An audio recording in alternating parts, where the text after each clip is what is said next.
You clicked on this video because you love lasagna. I know. It's okay. We all love lasagna. But that is not your average lasagna. There's great lasagna, then there's this lasagna. I've got secrets, and I'm going to share them for the first time ever with you guys. So you're going to have to stick around and see how to make that, because, come on, you want to eat that, don't you? Be honest. Of course you do. All right. Well, in order for that to happen, we got to get started.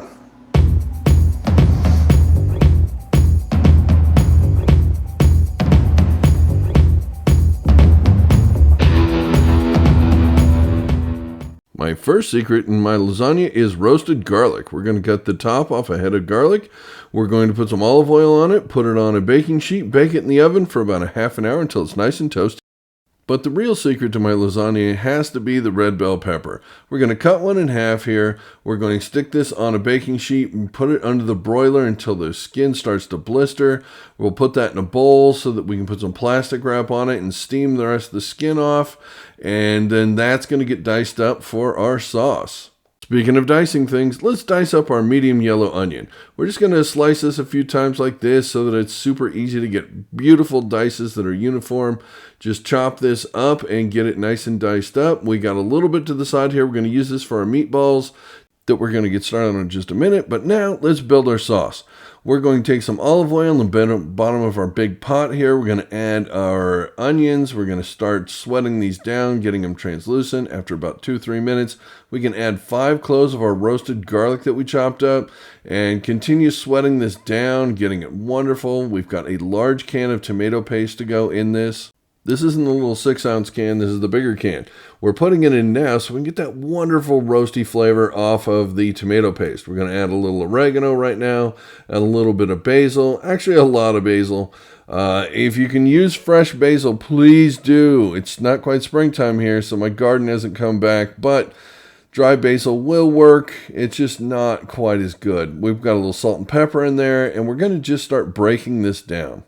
Our diced red bell pepper has gone in, and you can see that in there. This is broken down beautifully, and it's time to add our whole peeled tomatoes. These are San Marzano tomatoes that have a really great flavor, and they're awesome, but they're whole, so we're going to have to break these down.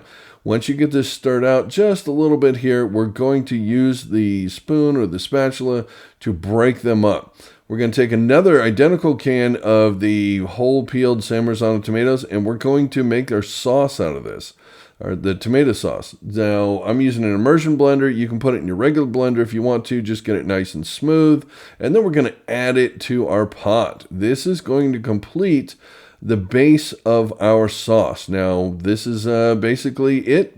We're going to add a little bit more seasoning at this point. We got 2 teaspoons of oregano, 2 teaspoons of basil. We got a 1/4 cup of red wine. Give this a great stir and cover it. This will take a while to simmer, so set it on the back while we work on our sausage. I have a pound of sausage links here that I'm pulling the casings off. You can use mild, sweet, or hot, anything you prefer in your lasagna. This is just a sweet sausage. You're going to break this up into bite-sized morsels and cook this down.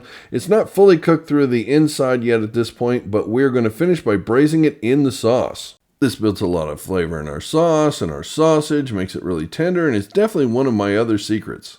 Just let it simmer while we start on our meatballs. Now we've got our onion, we've got a 1/4 cup of panko breadcrumbs, we've got a tablespoon of milk, we've got 1 egg going in here like this, and we're just going to mix this up right now, and then we're going to start adding a little bit of extra seasoning here. We've got a good pinch of Parmesan cheese, a little bit of basil, a little bit of oregano, and some red pepper flakes to make it a spicy meatball. Oh yeah, mix that up really good. And then we're going to add our meat. The other secret here is don't smash your meat. I use a fork to help blend this up, and then just grab a chunk and roll a meatball. I made a whole meatball video, so I'll put a link up above. Go watch that if you want to see how to do this. Once those are all done, we're going to put those in our pan that still has our sausage drippings. And we're going to basically cook our meatballs off. They are not cooked through the inside because we're going to finish them in the sauce. We're going to braise them off here. These are very delicate at this point, so be very careful and try and keep the grease out of your tomato sauce. Just get all your meatballs into the pot here. Once they're in, we're going to have to stir this gently because, again, they're very delicate. And this is going to cook down for at least an hour at this point. You can let it go for an hour and a half or two if you prefer. One of the greatest lasagna hacks of all time is not boiling your pasta. Lay your pasta out in your pan like this. Get it in a flat single layer. We're going to put 8 cups of really, really hot water on this. It doesn't have to be boiling. Just really, really hot tap water is perfect. And let that sit on your counter for about 40-45 minutes. That's all you have to do to it. Okay, the last thing we have to worry about is our ricotta here. So we're going to take 2 cups of ricotta cheese, and we're going to put that into a bowl. We're going to crack 1 egg into it. We're going to put a 1/4 cup of Parmesan cheese in there. We're going to add a teaspoon of oregano. We're going to take 1 clove of garlic, dice this up. This is our roasted garlic, so we're going to turn this into a paste. Just work this into the board, turn it into a paste so that you get a nice, smooth, luxurious cheese layer in here. You don't get any weird clumps. And we're going to add this in, and then we're going to mix this up like crazy. Get this nice and ready to go. Once this is fully incorporated and mixed, all we have to do basically is put some cling wrap on it, stick it in the fridge until we're ready to assemble our lasagna. Doesn't that look delicious? And now for my least favorite part of this whole thing. The least fun is taking the meat back out of the sauce. Because we braised it in here, we have to take it out of the sauce because we want pure sauce and pure meat. So we're just going to separate our meatballs out on one side and get the sausage out on the other side of the bowl here. This will unfortunately take a couple of minutes to do, but it is a necessary step and it makes a huge difference in the lasagna. Again, kind of one of my secrets. Because we braised all the meat in here, the sauce has an amazing flavor and all of the meat has a great flavor. Now we're going to smash our meatballs. I know this seems like sacrilege, but just one pass through with a mashed potatoes masher and then give it a quick toss to get everything all sauced up. It's perfect. And with that job done, the last thing to do is get our pasta ready. We're going to take it out of our pan. We're going to get it onto a paper towel and let it dry a little bit and let it separate. And then it's time to assemble our lasagna. We start by taking our sauce and putting it in the bottom of our 13x9 pan. This is just a Pyrex pan, so it doesn't have very tall sides. That's unfortunate. If you can get a really tall pan, that's great. But once your sauce is down, we're going to put a layer of our pasta down. It is not a very good fit in a couple of spots with this size pan, so we're just going to take and tear off a little bit. No one's going to see the undelicate parts. That little piece I just set down there, set that aside and save it for later. Trust me, you'll understand why. But I'm going to split a noodle here in half and put that strip in. With that done, now we can start with our meat layer. We have half of our meat going down right now. Kind of get this spread out as best you can to make this a nice even layer so that everybody gets an even bite of the same thing. As this goes down, just kind of break it up if you got any big bits, because you want a nice thin, low, meaty layer that's even all the way through. Again, only use half of your meat at this stage because we're going to have another meat layer coming up here in a minute. Just try and get as much coverage as you can. Once that's done, it is time to put a layer of cheese on top of our meat. We got a little bit of our mozzarella cheese here. We're just going to sprinkle this on. We're not going to put a ton in here. This just kind of gives the meat a little fun bit. And everybody loves a nice cheesy lasagna, so it's cheesy lasagna time. That's how you get cheesy lasagna. Once you've done that, we're going to start with the other half of our pasta strip that we did, and we're going to just put another layer of pasta down. Now it's time for the ricotta. Blop your ricotta in here. We're going to use the entire thing, so it's perfect. We're going to get a nice, good layer of cheese in here. Just go around the entire thing, smooth it out, and we are ready for more pasta. Now, I did rotate the pan around so that we're alternating the layers left and right. We're not just stacking them on top of each other. And we're getting this pasta in here. This is great. Now we got our last bit of meat layer going down. You saw me do the other one, so I'm going to kind of abbreviate this a little bit. Just spread your meat out in a nice even layer. Put a handful of cheese down here. And when that's looking perfect, we can take and put some sauce in it. We're just going to put a little bit of sauce on this at this point because this will help bubble down inside, make it a really good saucy, cheesy lasagna. That's how everyone likes their lasagna, right?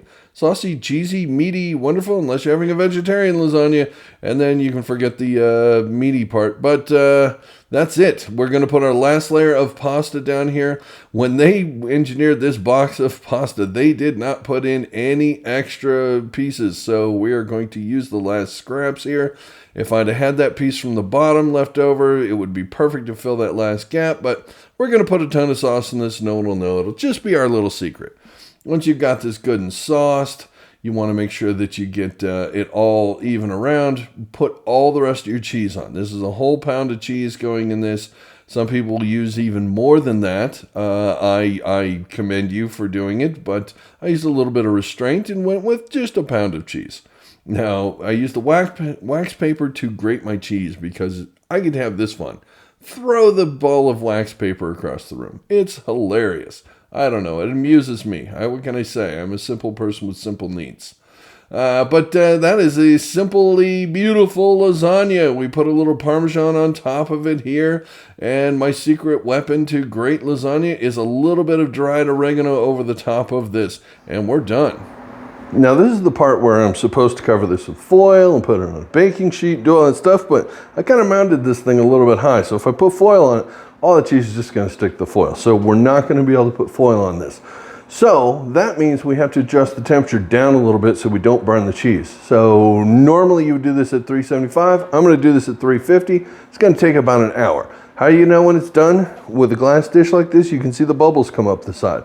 If it's not bubbling, it's not cooked. I don't care what the cheese is telling you, it isn't done. You also want to put this lower in the oven because if you put it high, it's going to bake the cheese too much and not the underneath. That's all you need to know. It's going in the oven, and I am going to put it on a baking sheet though because it's going to bubble over a little. So I'm going to do that. See you back here in an hour or 2 seconds.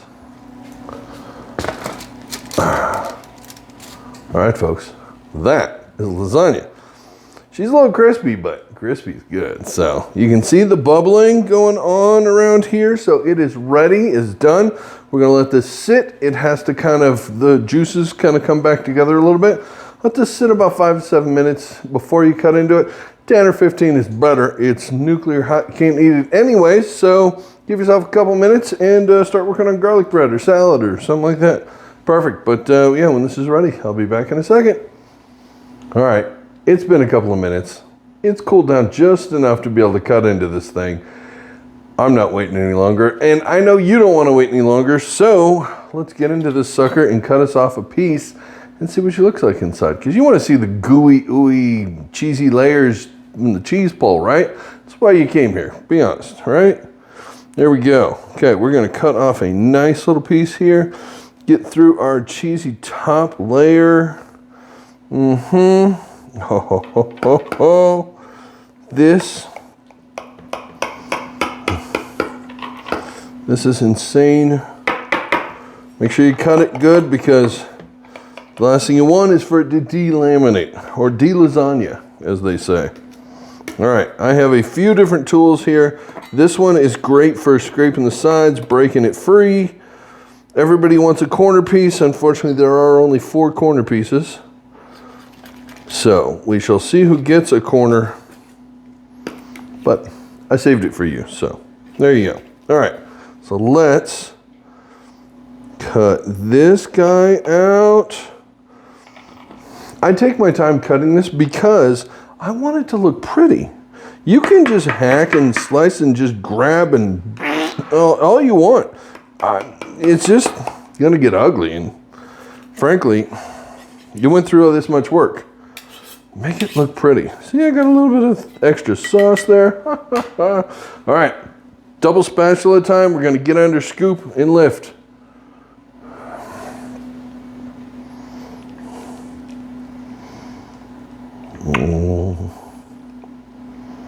I sense a slow-mo moment as we pull this. Oh, the wonderful cheesy goodness. Look at that. Isn't that beautiful? Isn't that gorgeous? Isn't that a thing of beauty?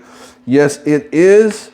And that is why you came here, to see that sort of loveliness.